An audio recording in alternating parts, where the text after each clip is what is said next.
sonorasurabaya.com.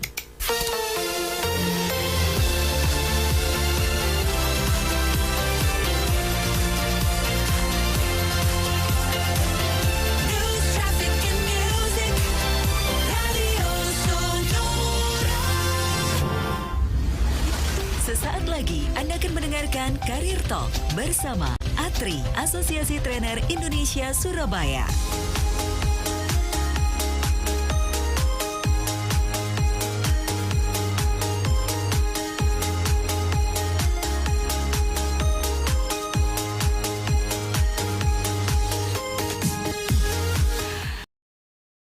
Apa kabar untuk hari ini di hari Jumat 25 Februari 2022, Sahabat Sonora? Vina Putri menemani Anda di program Career Talk yang seperti biasa kita hadirkan di setiap hari Jumat.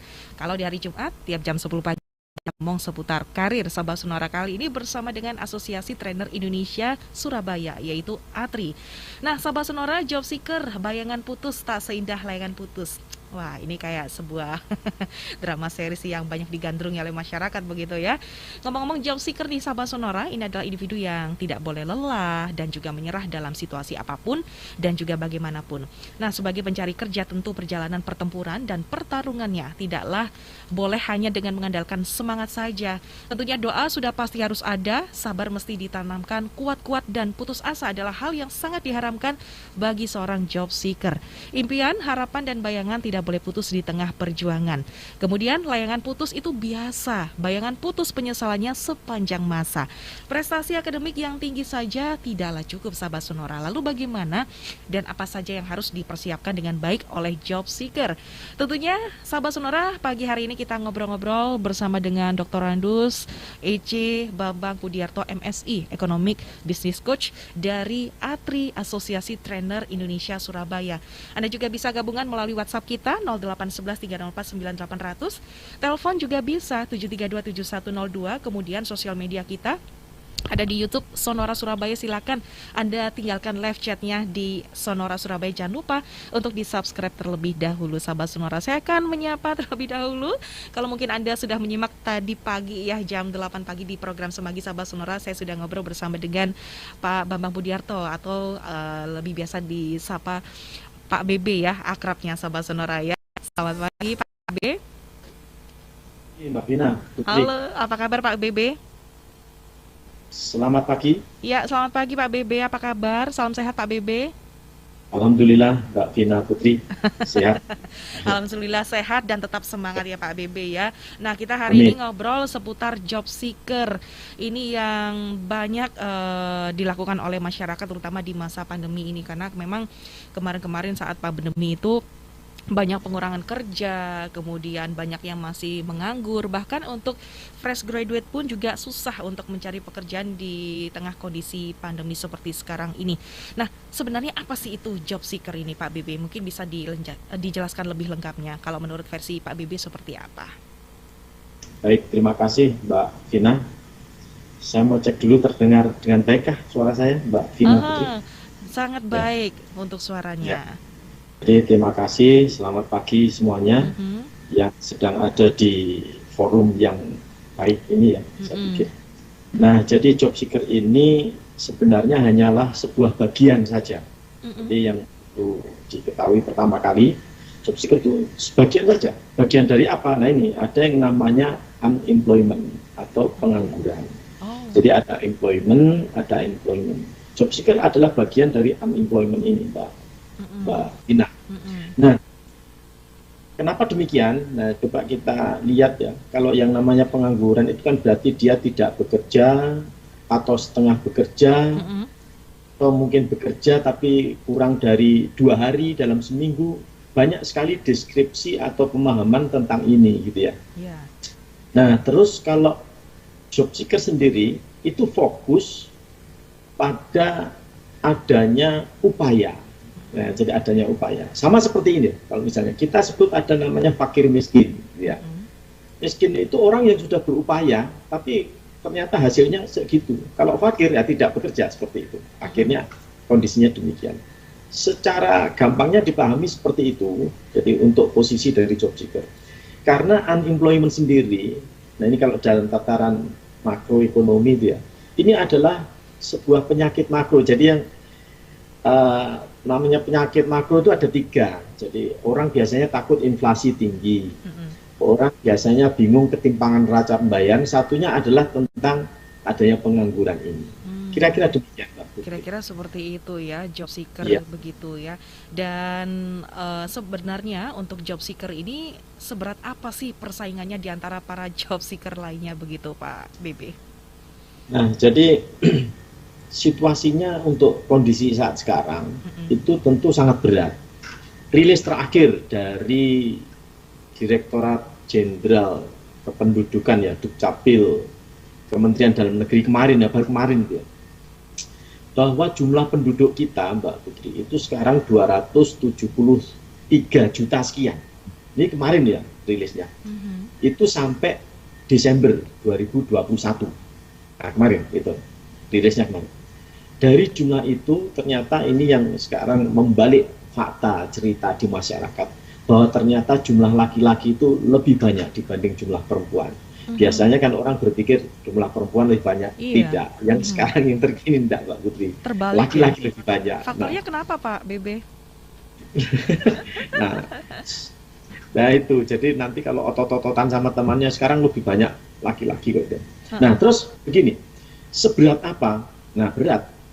Dengan 273 juta ini, Mbak Putri ya, sampai awal Februari tahun lalu ya, dengan adanya pandemi COVID-19, terus di sana ada terdistribusi banyak, mulai dari lulusan SMK, SMA, kemudian lulusan dari perguruan tinggi yang S1, yang vokasi, kemudian juga ada yang low, jadi low itu bahasa saya itu ya, jadi leave of workers itu yang putus kerja gitu ya, artinya yang kena PHK itu gabungkan jadi satu, itu jumlahnya sudah hampir 9,7 sekian ya, sebutlah 10 juta gitu sebentar itu. Banyak. Dengan 10 juta maka, nah ini kita tanda petik namanya pengangguran tadi. Itu karena kesempatan dan ketersediaannya itu yang tidak berimbang. Jadi pengangguran itu adalah delta antara antara kesempatan kerja, tingkat kesempatan kerja dan tingkat ketersediaan kerja. Jadi sungguh sebenarnya sangat berat dari jumlah, dari angkanya ini berat, Mbak.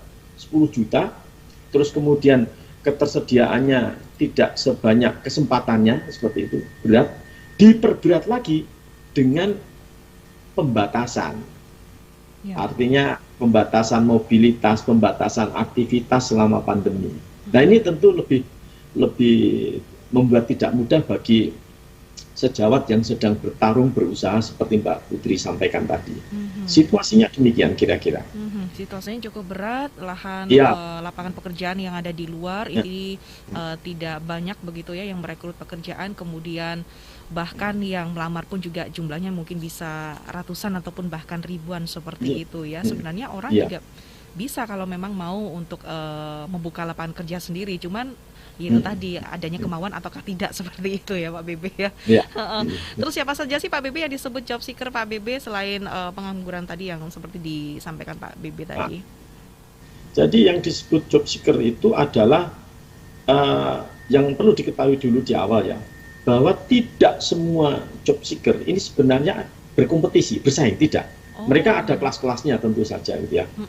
Nah, ada kelas-kelasnya. Nah, tapi tentu yang disebut job seeker itu ada syaratnya, Mbak. Syaratnya apa nih, Pak? Syarat disebut job seeker, ya ini bahasa saya ya itu ya, silakan yang tidak setuju ngamuk-ngamuk ya enggak apa-apa itu. Syaratnya adalah usianya harus 18 sampai 64. Syaratnya itu ya. Saya mengacu pemahaman bahwa usia kerja yang didefinisikan oleh BPS itu usia kerja itu 18 sampai 64. Artinya kalau di luar usia itu kurang dari 18, berarti kita boleh masukkan ini bukan usia kerja. Jadi tidak berhak dia memeriahkan ini hiruk pikuk kompetisi mendapatkan pekerjaan. Pun demikian yang usia di atas itu 65 ke atas, nah, seperti itu ya. Ini tidak berhak kita masukkan sebagai orang yang sedang meramaikan kompetisi ini. Nah, itu dulu syaratnya. Jadi 18-64. Kalau ada di range usia ini, nah masuk syarat pertama itu syarat. Kemudian pertarungan itu juga ada kelasnya, gitu kan ya. Ada di kelas para ini adik-adik yang lulusan SMA atau lulusan SMP. Kalau sekarang sudah SMP sudah jarang gitu ya. Kalau masih ada. Terus kemudian yang lulusan vokasi tentu dia berkompetisi di kelas vokasi. Yang lulusan S1 tentu bukan atau tidak bersaing dengan yang lulusan SMK, misalnya seperti itu. Jadi sebenarnya bisa kita buat kelas-kelas tersendiri lagi. Nah, masih ada lagi. Jadi selain fresh graduate ini ya, lulusan ini, ada lagi. Yaitu mereka yang sudah bekerja. Mereka yang sudah bekerja ini boleh kita labeli job seeker juga. Kenapa? Kalau dia ada ketidakpuasan di dalamnya, baik misalnya dalam kondisi masih di kontrak, kemudian sampai paruh waktu, kemudian misalnya tidak seperti yang diharapkan. Nah, artinya ini dalam situasi kesehariannya dia melakukan aktivitas pekerjaannya, tapi pasti konsentrasi terbelah. Nah, ini juga merepotkan para job seeker yang lain yang baru lulus tadi. Nah, punya kompetisi lagi kan seperti itu. Nah, jadi mereka itu ada di dalamnya. Seperti itu, Mbak. Ada 3 hal tadi ya untuk syarat usia 18 sampai dengan 64 tahun ini menjadi job seeker, kemudian kelasnya, ada kelas pertarungan, ada kelasnya ini seperti lulusan begitu ya Pak BB tadi sampaikan. Kemudian mereka yang udah bekerja juga dilabeli job seeker. Nah Pak BB, untuk yang sudah pensiun, kan di Indonesia ini rata-rata mungkin pensiun mungkin bisa 55 sampai dengan 56 tahun sudah mungkin diberhentikan begitu ya dari pekerjaan.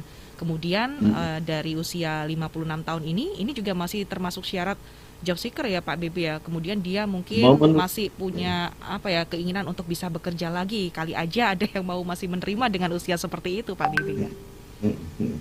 Ada satu catatan Mbak Vina, boleh dicermati baik ya. Untuk seumuran 54, 55 tadi ya.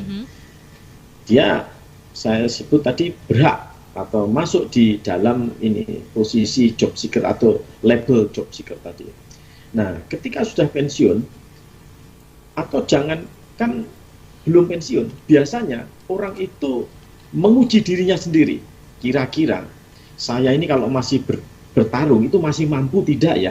Nah, sekedar itu, sekedar nyoba. Jadi misalnya sampai pada level wawancara, misalnya begitu ya. Jadi tes ini sudah wawancara. Ketika dia harus ketemu dengan pesaing-pesaing yang lebih muda, ternyata dia lolos. Oh, ternyata saya masih mampu. Meskipun setelah lolos ternyata, Pak mohon maaf saya masih ada aktivitas yang harus saya lakukan, nggak jadi masuk. Jadi itu sekedar tes atas dirinya sendiri aja. Jadi dia masuk job seeker. Masuk ya ke dalam job seeker. Asal itu tadi syaratnya. Kalau saya di situ 18 sampai dengan 64 tahun. Sahabat Sonora, bisa kok ya untuk Anda ingin bertanya silakan. Kita ngobrol-ngobrol seputar job seeker. Bayangan putus tak seindah layangan putus. Masih ngobrol-ngobrol bersama dengan Pak Bambang Budiarto, sahabat Sonora, atau biasa dipanggil Pak BB, yang kita ketahui sahabat Sonora ini dari Economic Business Coach dari ATRI, Asosiasi Trainer Indonesia Surabaya. Ini tampaknya sudah ada yang mengantri via WhatsApp dan juga via YouTube sahabat Sonora. Sabar, kita nanti akan bacakan nanti ya di segmen kedua. Nah Pak BB, mungkin bisa digambarkan nih Pak BB, bisa dideskripsikan batasan antara job seeker dengan labor ini seperti apa Pak BB? Labor ini kan tenaga kerja ya Pak BB ya? Ya, silakan Pak BB. Itu sederhana sekali Mbak sebenarnya. Jadi biasanya kalau sudah masuk sekolahan itu sesuatu yang gampang jadi ruwet gitu ya. Jadi kalau sudah kita misalnya, kita ini sebenarnya tahu kok kalau kopi itu seperti itu, diminum pagi, siang, sore itu seperti itu. Terus begitu ada di dalam ruang kelas, kopi itu apa sih? Nah dia mikir, oh ya kopi itu kan gitu. Nah batasan antara tadi ya, labor dan juga job seeker itu sangat sederhana. Jadi kalau batasan dibuat mudah itu, kalau job seeker itu mengeluarkan uang, ada out of pocket money, keluar dari saku uang, Tapi kalau labor itu masuk ke saku. Nah, sudah sesederhana itu aja. Oh, bedanya itu Jadi ya. masing-masing kita seperti itu.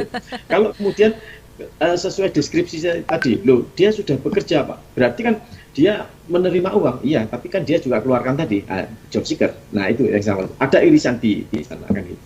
Seperti itu Mbak Hina. Jadi tidak dibuat ruwet batasan. Yang penting itu tadi, tidak boleh putus bayangannya. Beda ya antara bayangan, terbayang, bayang-bayang. Nah, ini beda semua gitu ya. Nah kalau ini bayangan itu berarti ada asa di sana. Nah, tidak seperti itu ya. Jadi batasannya adalah kalau job seeker kita mengeluarkan uang, begitu ya Pak BB ya. Kalau untuk labor kita yang mendapatkan uang. Nah, bisakah seorang berpredikat ganda job seeker sekaligus labor ataupun labor sekaligus job seeker? Mungkin sebaliknya seperti itu Pak BB. Ya Pak BB? Bisa diulang Mbak. Bisakah seseorang ini berpredikat ganda Pak BB antara job seeker sekaligus labor ataupun mungkin sebaliknya labor sekaligus job seeker seperti itu Pak BB? Malah kalau menurut saya bisa jadi tidak ganda. Kalau tiga itu apa namanya? Kalau jadi kalau tiga, jadi bisa ganda berarti dua ya. Dia mencari kerja, tapi sebenarnya dia sudah dapat kerja kan seperti itu ya. Dia sudah Mbak Wina ini punya pekerjaan nyaman, tapi juga masih cari-cari yang lebih baik, yang lebih menantang, lebih luar biasa kan begitu ya. Oh, namanya cita-cita kok ya. Nah, ternyata kan nggak salah gitu ya. Yang penting tidak boleh putus asa. Ternyata di sesi yang lain Mbak Vina juga punya usaha. Biasanya kalau ibu-ibu perempuan sambilan ya Pak ya. Punya usaha sendiri-sendiri. Siapa kalau mau cari masker minta aja ke aku punya stok banyak. Nah itu artinya itu irisannya tiga Mbak Vina. Jadi dia mencari, dia bekerja juga, tapi dia juga punya usaha sendiri. Usaha tidak perlu dibayangkan harus sebesar para pabrikan di mana. Enggak. Jadi seperti itu. Ya. Ada unit-unit kegiatan ekonomi yang sudah melakukan aktivitasnya, input, proses, output, namanya usaha. Itu tadi seperti itu. Berarti jadi ini yang harus dicermati sehingga tidak masalah meskipun dia harus beririsan 2 atau 3.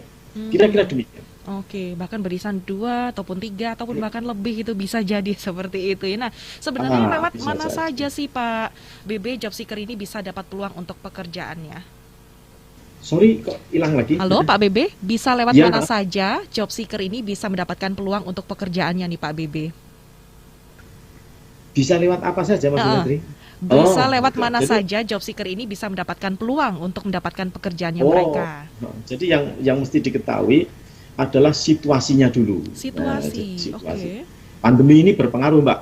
Jadi pandemi sangat berpengaruh. Bisa lewat mana saja? Lewat sumber dayanya dia dulu. Kalau dari internal ya ini ya, dari internalnya dia, sumber daya. Dulu itu ada pemahaman sederhana begini Mbak. Ini dari pemikir-pemikir dulu ya. Orang itu kalau pengen kaya, itu harus punya tanah. Nah ya kira itu.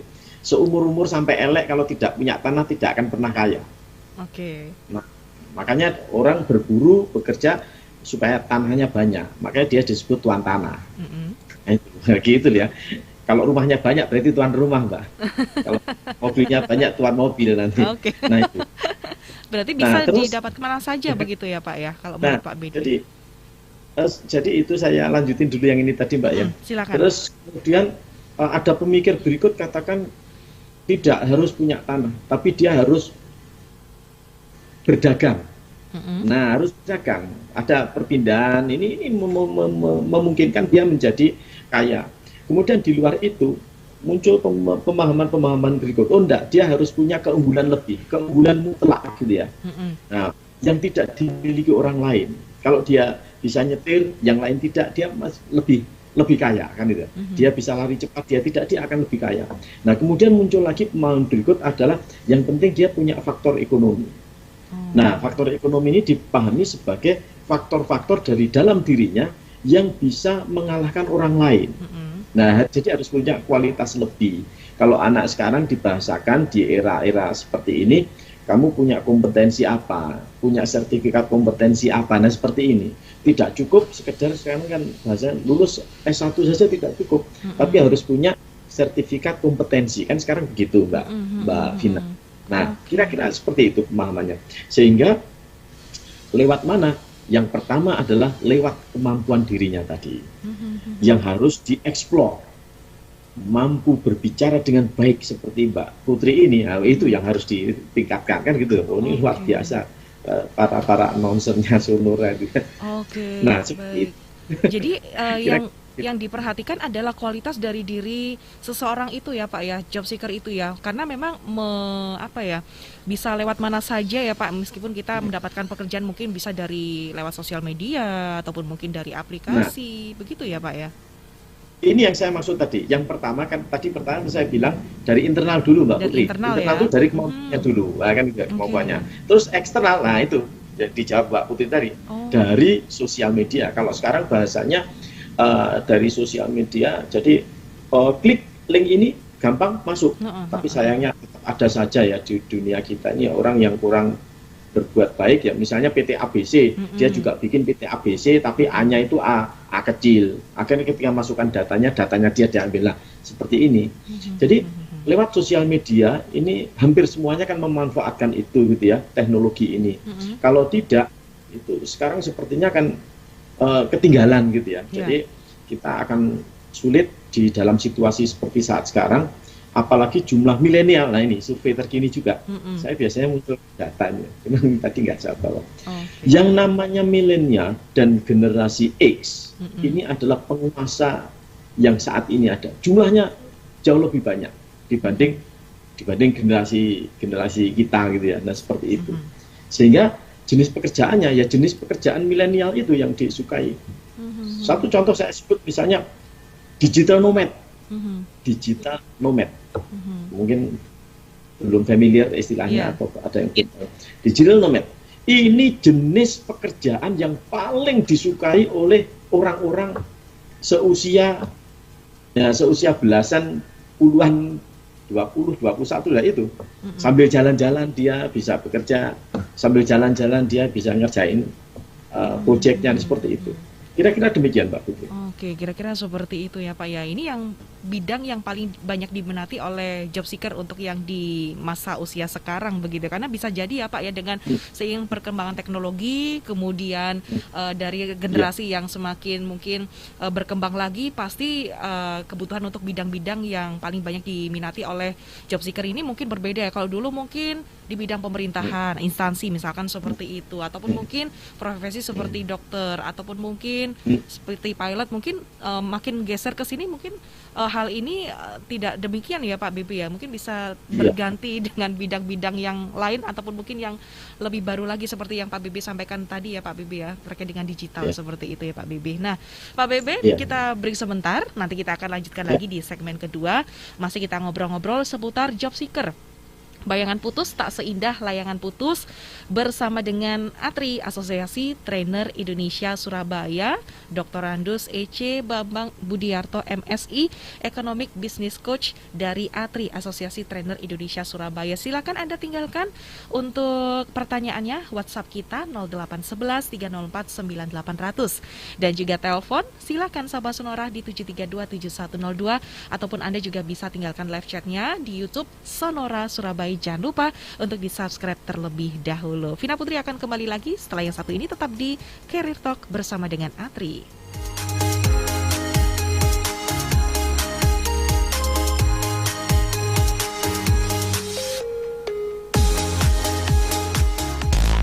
Career Talk bersama ATRI, Asosiasi Trainer Indonesia Surabaya, akan kembali sesaat lagi.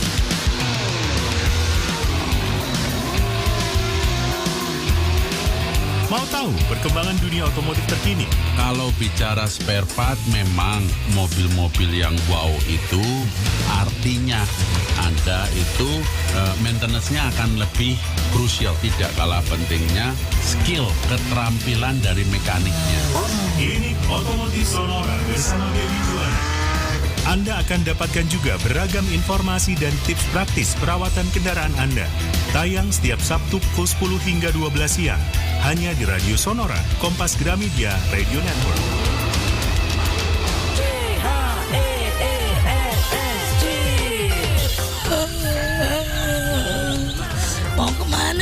pagi-pagi gini? Jogging dong. Yuk, ikut. Ogah, males keringetan. Ya elah, keringetan itu sehat kali. Bisa membuang racun dari dalam tubuh. Terus kalau dehidrasi gimana? Nggak bakal dehidrasi lah. Nih, gue selalu bawa Cheers Alkaline Powered kalau pas jogging. Cheers Alkaline Powered nggak cuma air mineral biasa. Kandungan alkaline dengan pH up to 8,5 membantu tubuh terhidrasi maksimal. Jadi badan segar sepanjang hari dan gak bakal dehidrasi. Dengan Cheers Alkaline Powered, gue berani berkeringat. Wah, mau dong. Buat gue ya. Enak aja, beli sendiri dong. Di toko sebelah juga jual. Udah gue jogging dulu ya. Keburu siang nih. Tunggu dulu dong. Gue ikut. Cheers Alkaline Power. Air minum dengan pH up to 8,5 membantu menyeimbangkan pH tubuh sehingga badan tetap bugar dan tidak mudah sakit. Cheers Alkaline Power bisa didapat di Hypermart, Giant, Ranchmart, Lotte Mart, dan toko-toko di sekitar kamu. Cheers Alkaline Power, berani berkeringat. Sekarang Radio Sonora Surabaya sudah bisa didengarkan di portal Radio Garden. Suara lebih jernih dan bisa diakses dimanapun juga. Caranya gampang, tinggal ketik alamat web radio.garden, kemudian press play dan tulis di kolom search Sonora Surabaya. Langsung deh, Anda bisa menikmati program-program acara seru di Radio Sonora Surabaya dimanapun dan kapanpun Anda mau. Still on 98.0 Sonora FM News, Traffic and Music. Hai, back again with me di sini dan udah satu malam aja. Di program favorit kamu di mana lagi kalau buka di Asia Musik. Sekali lagi, caranya gampang. Tinggal ketik alamat web radio.garden, kemudian press play dan tulis di kolom search Sonora Surabaya. Dengerin Radio Sonora kini ada di genggaman Anda. Hola. Ciao. Konnichiwa. Xin chào. Salam. Aloha. Guten Tag. Ni hao. Namaste. Oi. Annyeong. Halo. Dimanapun Anda berada di belahan dunia ini, kalau lagi kangen Surabaya, gampang aja. Dengerin sonorasurabaya.com.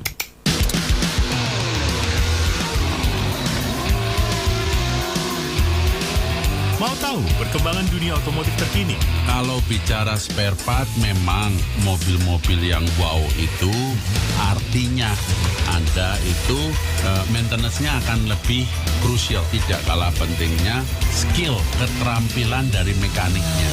Klinik Otomotif Sonora bersama Dewi Juwana. Anda akan dapatkan juga beragam informasi dan tips praktis perawatan kendaraan Anda. Tayang setiap Sabtu pukul 10 hingga 12 siang. Hanya di Radio Sonora, Kompas Gramedia Radio Network. Kembali kita ikuti Karir Talk, hasil kerjasama Sonora Surabaya bersama ATRI, Asosiasi Trainer Indonesia Surabaya. Sobat Sonora, kembali lagi bersama dengan Karir Talk with ATRI, Asosiasi Trainer Indonesia Surabaya. Kita ngobrol seputar job seeker, bayangan putus tak seindah layangan putus. Masih bersama dengan Dr. Randus EC, Bambang Budiarto MSI, Economic Business Coach dari ATRI, Asosiasi Trainer Indonesia Surabaya. Silakan Anda yang punya pertanyaan, silakan Anda sampaikan ke WhatsApp kita 0811 304 9800. Telepon juga bisa 7327102 ataupun Anda juga bisa tinggalkan live chat di YouTube di Sonora Surabaya. Nah, Pak BB, ini ada pertanyaan dari WhatsApp Sonora, kita akan sapa terlebih dahulu. Selamat pagi untuk David yang ada di Surabaya. Apakah ada ancaman besar bagi para pencari kerja karena di era industri 4.0 ini banyak tenaga kerja yang digantikan oleh robot nih Pak BB? Jadi ancaman itu bukan apakah ada, tapi sudah di depan mata. Sudah di depan mata. Ancaman, ancaman itu sudah di depan mata. Hal yang demikian itu sebenarnya sudah ada dalam tataran teori itu waktu mendeskripsikan tentang bentuk-bentuk pengangguran. Itu salah satunya adalah, saya lupa namanya ini ya, itu orang yang terpaksa akhirnya harus menganggur karena teknologi. Jadi ada yang menganggur itu karena masalah musim, kemudian nah ini karena teknologi, karena kena pergeseran. Dulu ada misalnya orang yang mesti sediakan di pintu tol, gate-nya tol itu ya, sekarang sudah tidak ada, nah seperti itu. Jadi ancaman itu bukannya ada atau tidak ada, tapi sudah di depan mata seperti ini faktanya, dan jumlah yang seperti ini sangat besar. Karena yang namanya perkembangan teknologi itu namanya saja sudah perkembangan, dia tidak akan kembali, pasti berkembang terus gitu ya. Apa saja selalu menjadi baik, semakin baik, semakin baik. Coba kita lihat yang namanya handphone kita itu ya. Handphone itu sebenarnya siapa sih yang terancam dengan handphone itu? Dulu yang terancam dengan handphone ini adalah telepon rumah. Terancam kan dia gitu, telepon rumah. Tapi ternyata tidak. Saya satu saat terkaget-kaget waktu di awal-awal adanya handphone, itu ada teriakan dari seorang sopir angkot di Surabaya bahwa dia itu tersaingi oleh handphone. Belum ada angkutan online waktu ya. Gara-gara handphone itu, orang yang biasanya naik angkutan saya, sekarang dia telepon minta dijemput. Nah, bahasanya seperti itu waktu itu masih. Apalagi sekarang dengan kemampuan handphone yang semakin lama terus meningkat, yang tersaingi kan banyak ini orang yang bekerja di kamera, karena handphone ada kameranya. Dulu yang di pabrikan kamera ya sih hilang, rata-rata hilang. Di Rungkut ini ada yang sudah tutup gitu ya, masalah jenis apa namanya, usaha travel, karena semuanya sudah jadi online. Nah, seperti itu. Ini sangat banyak. Belum lagi ancaman yang terbaru yang terkini itu adalah digitalisasi perbankan, Pak. Ini sangat menakutkan, digitalisasi perbankan. Artinya itu memudahkan bagi banyak pihak, tapi di sisi lain juga menakutkan. Mbak Vina kalau misalnya mau mendatangkan artis Judika gitu ya untuk tampil di Sonora dalam rangka apa rame, sudah tidak perlu ke sana kemari, lewat digital banking bisa, karena di sana sediakan. Jadi manajemen ini langsung tinggal tutup gini, jadwalnya kapan, seperti itu. Nah, ini ancaman. Siapa yang terancam dengan itu? Banyak itu, IO sangat banyak lah kira-kira itu. Jadi jawaban saya untuk pertanyaan yang tadi adalah bukannya ada atau tidak ada, tapi sudah di depan mata. Oke, menanggapi kecemasan itu bagaimana nih Pak? Yang harus kita lakukan nih Pak, karena bersaing dengan robot begitu ya Pak ya, karena industri 4.0 ini memang perkembangan teknologinya sangat maju sekali begitu Pak. Itu tidak bisa dilawan, Mbak. Oh, nggak bisa dilawan, oke. Jadi kemajuan teknologi ini nggak bisa dilawan. Aku nggak bisa seperti itu. Jadi kita harus berdampingan. Nah, kalau bahasanya para penguasa yang berwenang, kita tidak bisa melawan COVID-19, tapi kita harus berdampingan. Contohnya itu begini loh. Ini contoh real ya. Jadi kalau misalnya ada pengembang perumahan besar, Mbak ya, masuk wilayah kota tertentu. Ketika masuk akan membangun kota itu, dia ini kan akhirnya mengancam pengembang kecil-kecil di kota tersebut. Nah, pengembang kecil ini jangan melawan pengembang yang besar, jangan. Dia pasti kalah. Terus bagaimana? Ya dia mendampingi. Nah, gitu caranya begitu. Pun demikian yang seperti ini. Jadi jangan dilawan kemajuan teknologi, tapi kita bisa masuk ke dalamnya, memanfaatkannya juga, ya, seperti itu, sehingga muncul kebermanfaatan bagi kedua belah pihak ataupun bagi yang lainnya, seperti itu. Memanfaatkan teknologi itu ya Pak ya, kita harus bisa berdampingan, tidak boleh cemas begitu dan juga putus asa. Semoga bisa membantu pertanyaan dari David yang ada di Surabaya. Kemudian saya akan coba beralih ke Natania, Kalista dan Paskalia. Wah, ini kayaknya satu grup begitu ya yang bertanya, mengutarakan suara mereka, mewakilinya saat masa pandemi seperti sekarang ini nih Pak. Apakah membuka usaha sendiri dinilai efektif untuk para pengangguran?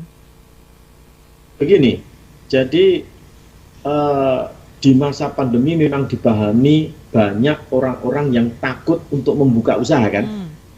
Tapi coba Mbak Dina lihat, di Surabaya Barat ada hotel baru, hotel besar yang dibuka pada saat masa pandemi malah.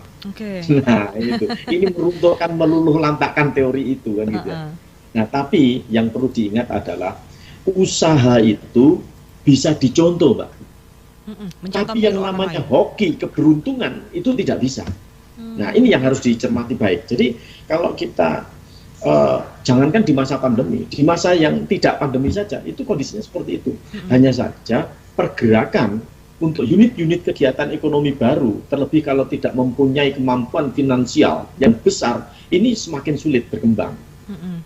Nah, seperti itu. Jadi kalau pengen berhasil, pengen dapat di masa yang lebih besar dan mendapatkan manfaat banyak dan bisa berhasil, ya modalnya harus besar. Kalau modal tidak besar. Ketika kena goyangan sedikit pandemi, ada pembatasan, buka sampai jam 8 sampai jam 10, buyar dia sudah, kan seperti itu. Itu yang saya maksud. Tapi nggak perlu lagu ya Pak ya, meskipun kita membuka usaha lain begitu, jadi tetap optimis ya Pak. Yang penting ada kuncinya konsisten ya Pak ya. Iya, itu konsisten itu terus tidak putus asa. Konsisten dan juga tidak putus asa. Ngomong-ngomong soal untuk meniru contoh usaha lain, ini memang benar-benar meniru sepenuhnya, ataukah memang kita bisa tambahin dikit lah, kasih inovasi dikit biar agak beda gitu dengan usaha kita dengan juga usaha yang lain seperti itu Pak? Contohnya gini, sederhananya saja nih, yang sering kita lihat sehari-hari di masyarakat. Saya tidak akan ceritakan situasi makro yang gede ya. Kalau misalnya tiba-tiba kita melihat ada orang yang sukses berhasil gitu ya, punya usaha catering, nah, misalnya begitu ya, atau punya usaha rental mobil, kok berhasil. Terus kemudian kita ngikut. Nah, kita ngikut. Ternyata apa yang kita lakukan bisa sama persis, tapi yang namanya hoki keberuntungan belum tentu kan. Itu tadi yang saya sampaikan. Banyak hal yang membuat dia kalah langkah. Apa yang utama di era seperti ini adalah networking. Nah, kadang-kala orang ketika bekerja di satu perusahaan memang dia levelnya rendah, gajinya tidak besar, tapi di rumah dia punya usaha atau unit kegiatan ekonomi, bisa berkembang. Kenapa? Karena dia punya networking. Orang-orang di kantornya dia memanfaatkan dia. Nah, seperti itu. Itu namanya perlunya Spiderman dengan jaring laba-labanya itu. Membuka jaring sebanyak-banyaknya. Iya, networking yang penting. Oke, networking yang penting. Baik, semoga bisa membantu ya pertanyaan dari Natania, Kalisa dan juga Mas Arya. Saya akan beralih ke YouTube nih Pak, dari Andre. Pak Bebe mau tanya, apa benar bikin usaha atau lapangan kerja sendiri lebih aman dari sisi penghasilan? Atau lebih aman ikut orang gaji sudah pasti Pak? Kalau bahasanya lebih aman ya pasti ikut orang itu ya lebih aman kan gitu ya. Aman, tidak ya, berisiko, ya, tidak berisiko. Asal tetap dengan note gitu ya, kinerja kita terjaga dengan baik, attitude terjaga dengan baik, nah seperti itu. Kalau bahasanya kalau lebih amannya ya gitu. Kalau usaha sendiri kan berisiko gitu ya. Antara ya dan tidak. Saya pernah tanya orang yang buka apa itu jus di Surabaya ini ya.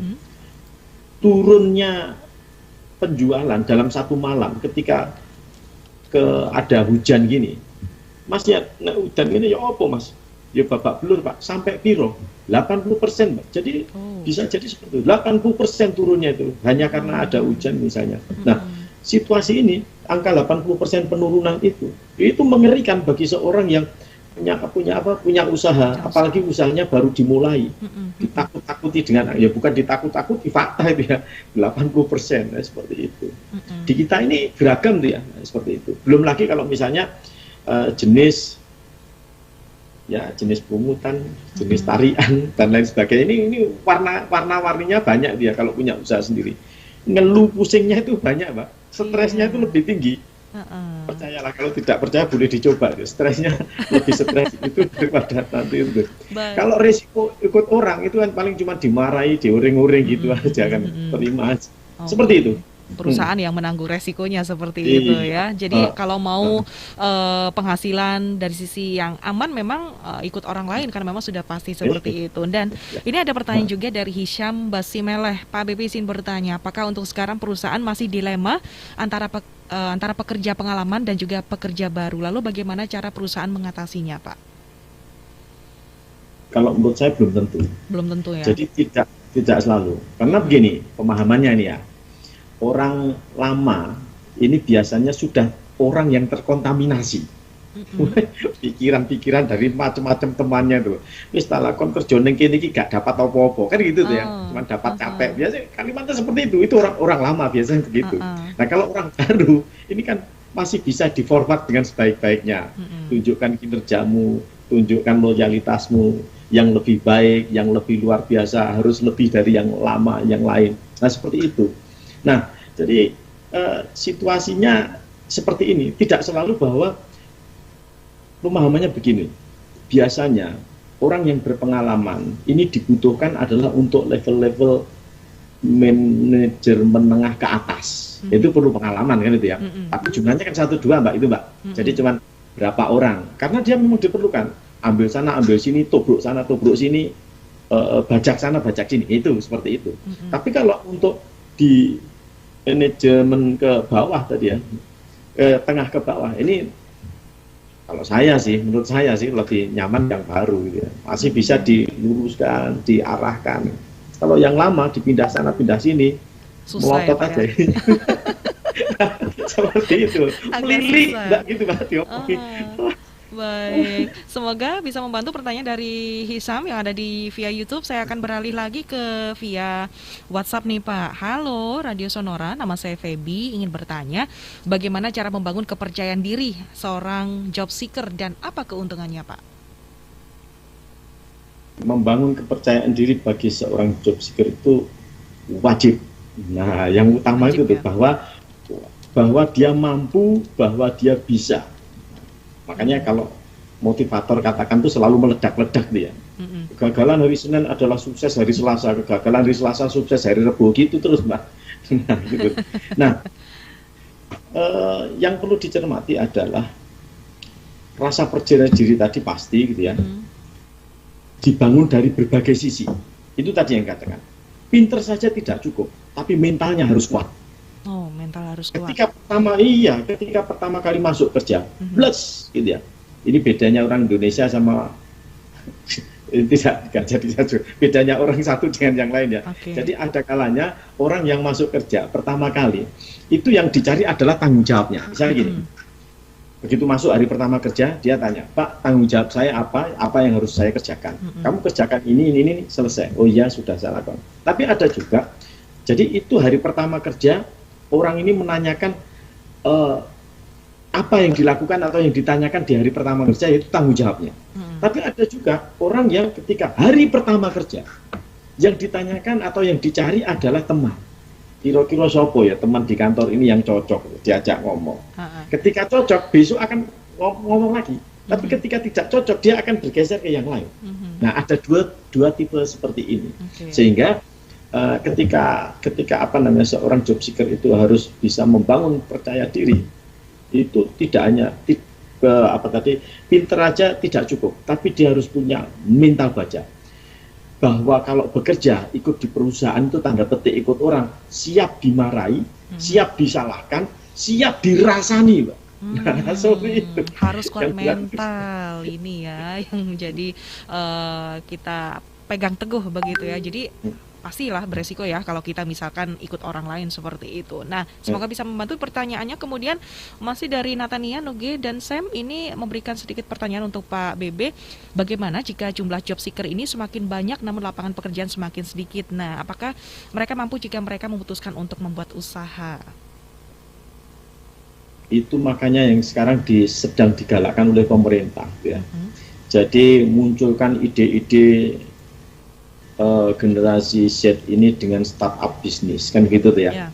Nah ini ada hiburan bagi kaum muda, milenial, Gen Z itu akan lebih baik, akan lebih luar biasa berkontribusi bagi bangsa dan negara kalau misalnya bisa melakukan penyerapan tenaga kerja. Bukalah usaha. Ini contoh-contohnya pendampingannya seperti ini kan gitu. Nah jadi ya sah-sah saja yang demikian itu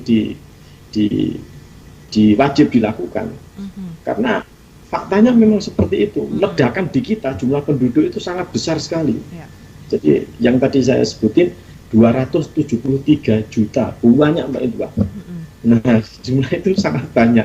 Terus dari jumlah tersebut 10 juta, kalau ditarik ke tingkat dunia itu ada 4 miliar. Jadi 4 miliar penduduk itu ya di note saya tadi itu yang 207 itu juta itu adalah masih mencari.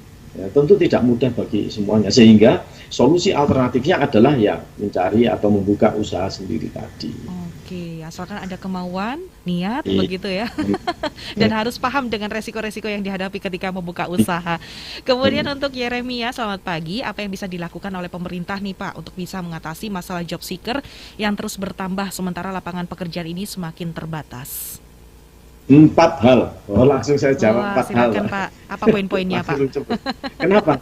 Karena Pak Jokowi kemarin itu hari apa tuh ya? Kamis ya? Kamis. Ya, Kamis. Merilis menyampaikan dalam, coba nanti dicek Pak Jokowi umbar janji. Nah, judulnya begitu, umbar janji atas 4 yang dilakukan pemerintah. 1, jadi pemerintah siap mengawal ini, penciptaan lingkungan kerja yang aman, nyaman. Nah, itu. Kemudian yang kedua adalah penguatan perlindungan sosial. Jadi masyarakat itu dibekali dengan perlindungan sosial. Kartu apa aja ya, maksudnya kartu Indonesia Sehat, Indonesia Pintar, BPJS, macam-macam kartu itu namanya kartu perlindungan sosial. Ya. Jadi supaya kalau kemana-mana nyaman. Terus kemudian yang berikutnya adalah membuka lapangan kerja baru tadi. Jadi bekerja sama dengan swasta, mengkreasi, meraba-raba sana sini, memunculkan usaha yang baru. Yang keempat, ini yang dilakukan pemerintah ya. Yang keempat itu adalah meningkatkan kualitas atau daya saing dari tenaga kerja. Nah, itu Pak Jokowi nanti. Kalau Pak Jokowi kan pasti nanti diikuti semua. Nah, ini diikuti oleh semua ke bawah gitu ya. Nah, jadi seperti itu, meningkatkan kualitas. Yang terakhir. Kualitasnya kita yang harus kualitasnya kita yang harus di-upgrade juga begitu ya Pak ya, agar kita juga bisa paling tidak setara lah ya dengan posisi mungkin ataupun job seeker yang nantinya kita akan pilih, dan kita juga lebih siap seperti itu. Kemudian ini juga ada pertanyaan dari Aisyah Aina Dewi di Surabaya, ingin bertanya, kenapa ya rata-rata lowongan pekerjaan mengharuskan memiliki pengalaman pekerjaan, dan bagaimana dengan yang fresh graduate yang belum memiliki pengalaman nih Pak, terutama? Saya pikir ini hampir sama ya sama tadi ya. Jadi yang apakah yang berpengalaman itu yang lebih diprioritaskan gitu. Bahwa yang baru itu lebih gampang dibentuk kan gitu tadi ya. Yang penting adalah bekal diri, tidak cukup kemampuan akademik tadi. Jenis-jenis kompetensi yang ada mesti dimiliki, dipunyai. Sehingga ketika bersaing, bertarung, senjata itu misalnya baru lulus S1, senjata itu tidak hanya pedang saja kan. Ketika misalnya harus bertempur lawan orang lain, dia punya pedang, dia punya tongkat, dia punya macam. Ketika tidak bisa ini, bisa ini. Jadi di samping kemampuan akademik dengan legalitas skor-skor kelulusan, dia harus punya kemampuan lebih yang lain yang bisa ditunjukkan dengan kompetensinya. Nah, jadi seperti itu. Misalnya sertifikat kompetensi. Sekarang harus ada. Orang jadi sopir, tidak boleh, harus punya sertifikat kompetensi nyopir. Nah, artinya SIM saja tidak cukup, Mbak. Kan? Tukang las harus punya kompetensi ngelas. Seperti itu. Kira-kira sertifikat ya, ini yang paling kita sertifikasi, Mbak, bukan sertifikasi begitu ya, yang mungkin bisa menjadi poin plus begitu yang kita dapatkan untuk kita sebelum melamar pekerjaan lain. Nah, ini nih Pak, kalau disuruh pilih nih, lebih pilih mana, employee atau berinvestasi nih Pak? Investasi ini juga penting juga nggak sih Pak untuk di masa sekarang ini Pak?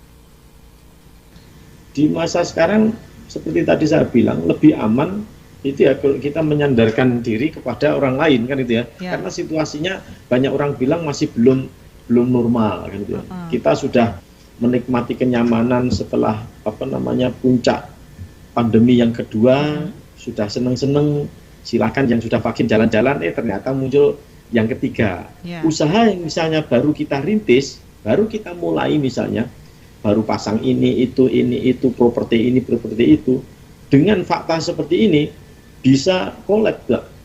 Nah, makanya tingkat ketidakpastiannya saat sekarang ini masih sangat tinggi, sehingga yang demikian itu masih memerlukan pengamatan lebih jauh, maksudnya kira-kira seperti apa bahasanya orang-orang, wait and see kan gitu ya, tahan dulu, nanti terlanjur lepas ternyata usaha jenis ini sudah tidak ada lagi. Ada usaha-usaha yang, tapi jangan salah, ada usaha yang terbang tinggi. Jadi terbang tinggi di masa pandemi. Perbankan itu menikmati betul kenyamanan pandemi kan gitu ya. Jadi semuanya bisa dilakukan online. Nah, dia tidak kesulitan online. Perbankan sudah siap kan gitu ya. Seperti itu. Bisa berkolaborasi ya di sini ya untuk antara mungkin kita bisa menjadi karyawan dan kita juga sekaligus bisa berinvestasi seperti itu. Nah Pak, ini satu lagi nih pertanyaan dari Nei yang ada di Bangkalan. Pak Bebe, menurut Anda kedepannya tren dunia kerja based on skill apa based on usia produktif? Apa ini kaitannya dengan tanggungan yang harus disediakan perusahaan kalau rekrut karyawan yang sudah usia 40 tahunan ke atas? Seakan diskriminasi mereka yang di PHK di usia 40 tahunan ke atas ini sulit loh kalau cari kerja lagi karena harus bersaing dengan fresh graduate, padahal skill mereka yang usia 40-an tahun ke atas ini lebih oke dan ready to use kalau direkrut nih Pak. Itu yang saya maksud tadi ya. Jadi kalau misalnya seringkali yang dikeluhkan oleh para job seeker ketika dia sudah bisa masuk diterima bekerja, ternyata banyak klausul-klausul yang pada tahapan berikut itu membuat dia seperti terjebak gitu ya. Misalnya aja dia diterima di 2 atau 3 tempat. Biasanya kan para job seeker ini tebar jala gitu ya. Wes masuki semua. Ketika dapat ini, nah dia bingung. Yang dulu waktu belum dapat bingung, sekarang dapat juga bingung. Milih yang mana kan gitu ya. Nah, memilih ini satu masalah tersendiri kan gitu ya. Ketika dipilih di A misalnya, ternyata macam-macam jaminan kesejahteraan dan sebagainya, terus nanti pada usia berapa kalau yang di perusahaan B ini dia harus mempunyai target atau mendapatkan pemotongan banyaklah klausul yang demikian. Nah, sehingga memperhatikan yang seperti itu, saya berpikir skill itu masih lebih utama gitu ya, dan lebih diutamakan sebab dengan skill yang dia ada ini yang akan dikejar nanti. Kamu bisa apa kan gitu ya. Nah, bahasanya itu kan gitu. Saya punya sertifikat Pak, saya punya ijazah. Pada level menengah ke bawah yang ditanya itu bukan itu, tapi kamu bisa apa gitu. Kan seperti ini. Nah, jadi levelnya yang berbeda. Sehingga usia produktif tapi kemudian sudah ketutup di 40, wah ini memang sangat berat Pak. Dia di usia itu untuk bahasanya itu digas sudah berat juga, protol seperti. Nah, seperti digenjot lagi juga sulit. Satu saat saya bisa contohkan, saya pernah talk show itu di dua media televisi yang berbeda gitu ya. Yang satu ini isinya anak muda semua Pak. Pakai ini terus. Jadi saya betul-betul kagum kaget melihat kinerja mereka. Oke, siap, ini sekarang ada di lantai 1, naik lagi seperti. Nah, sementara yang satu ini banyak yang usia sudah hampir pensiun, itu slow banget gitu, seperti itu. Perbedaannya luar biasa seperti itu. Makanya saya kaget loh, kok bisa begini? Perbedaannya luar biasa memang. Jadi kalau menurut saya skill yang masih lebih perlu, karena itu pun skill adalah termasuk salah satu faktor produksi yang utama di dalam sebuah proses produksi. Kira-kira demikian, Mbak. Skill yang diutamakan. Jadi nggak perlu khawatir ya Pak ya, meskipun saingannya pun juga fresh graduate begitu Pak. Nah, ini waktu kita nggak terasa ngobrol selama 1 jam ini, banyak sekali yang masuk di WhatsApp Sonora, tapi kita mohon maaf sekali tidak bisa jawab satu persatu begitu ya. Nah, apa nih Pak yang dapat kita simpulkan nih Pak terkait dengan obrolan kita, job seeker, bayangan putus tak seindah layangan putus. Nah, closing statement di acara ini apa nih Pak yang bisa kita simpulkan Pak BB? Betul ya. Jadi saya awali dulu dengan ini loh. Jadi harus percaya. Putus cinta itu tidak sakit Mbak. Yang sakit itu kalau sudah putus tapi masih cinta. Nah itu. Percayalah bahwa hal-hal baik yang Anda lakukan saat ini itu tidak akan sia-sia di masa yang akan datang. Nah, dan yang utama itu tadi, jangan takut mencoba dan jangan putus asa. Bayangan tidak boleh sampai putus. Kira-kira demikian. Kira-kira seperti itu ya. Jangan takut mencoba, apalagi tidak dicoba. Kita nggak akan tahu ya Pak ya, seperti apa nanti. Baik, terima kasih untuk Bapak Dr. Randus EC Bambang Budiarto, MSI Economic Business Coach dari ATRI, Asosiasi Trainer Indonesia Surabaya. Senang sekali bisa ngobrol di 1 jam ini mengenai job seeker. Kita kapan-kapan bisa sambung lagi ya Pak ya di lain kesempatan dengan topik yang berbeda juga. Dan terima kasih untuk untuk sahabat Sonora, mohon maaf sekali untuk pertanyaan-pertanyaan yang baru saja dikirimkan ya, untuk yang belum bisa terjawab begitu. Semoga untuk obrolan selama 1 jam ini bisa membantu kita semuanya, bisa memberikan inspirasi untuk kita semuanya begitu ya, untuk kita agar tetap optimis dan juga percaya diri untuk mencari pekerjaan. Dan saya Vina Putri harus pamit dulu di program Career Talk bersama dengan ATRI, Asosiasi Trainer Indonesia Surabaya. Tentunya sampai ketemu lagi di lain kesempatan. Salam sehat untuk Anda semuanya dan sampai jumpa. Terima kasih Anda telah mendengarkan Career Talk, hasil kerjasama Sonora Surabaya bersama ATRI, Asosiasi Trainer Indonesia Surabaya. Sonora Pagi, masih bersama saya Rara Kalesaran sampai dengan jam 10 nanti. Saya mau sapa dulu deh sahabat Sonora yang ada di jaringan KG Radio Network, yang ada di Jakarta, Bandung, Semarang, Yogyakarta, Purwokerto, Solo, Surabaya, Hai Bali, Lampung, Medan, Palembang, Pangkal Pinang, dan juga Pontianak. Daryl Adam kembali menemani aktivitas pagi Anda dalam program Smart Business Today. Seperti biasa, rangkuman informasi ringan terpilih dari dunia ekonomi, keuangan, dan juga bisnis baik dalam dan luar negeri telah kami siapkan untuk menemani aktivitas Anda. Sambil menemani Anda istirahat siang jam 12 sampai dengan jam 2 siang ini, bersama dengan saya Theodora Mayang akan menemani Anda di AMKM. Anda meminta, kami memutar. Baik, kami laporkan sahabat Sonora informasi lalu lintas untuk siang hari ini. Lalu lintas di Tol Jor PIK arah Kembangan terpantau padat, kemudian disampaikan Mampang Perapatan menuju Buncit Raya macet, sebaliknya ramai lancar. Berikutnya lalu lintas Gerbang Tol Cikupa arah Serang terpantau padat, antrian terjadi kepadatan arah Merak. Dan sahabat Sonora yang ingin berbagi informasi lalu lintas dan juga cuaca, silakan untuk menyampaikan melalui line SMS atau WhatsApp. Sudah balik lagi di jam 3 teman Motion. Stay clean, stay healthy, and stay happy with Motion 97.5. Bersama kita jaga protokol kesehatan dengan menggunakan masker, mencuci tangan, dan menjaga jarak. Halo Smart Listeners, dimanapun Anda berada, saya Tasya Rustama menemani Anda dalam program Smart Emotion. Bagaimana kabar Anda di hari ini? Apakah semua berjalan dengan baik atau justru sebaliknya? Tapi semoga saja itu tidak menyurutkan Anda ya untuk tetap antusias mengikuti program Smart Emotion di hari ini. Karena Smart Listeners, hari ini pembicaraan kami akan sangat menarik.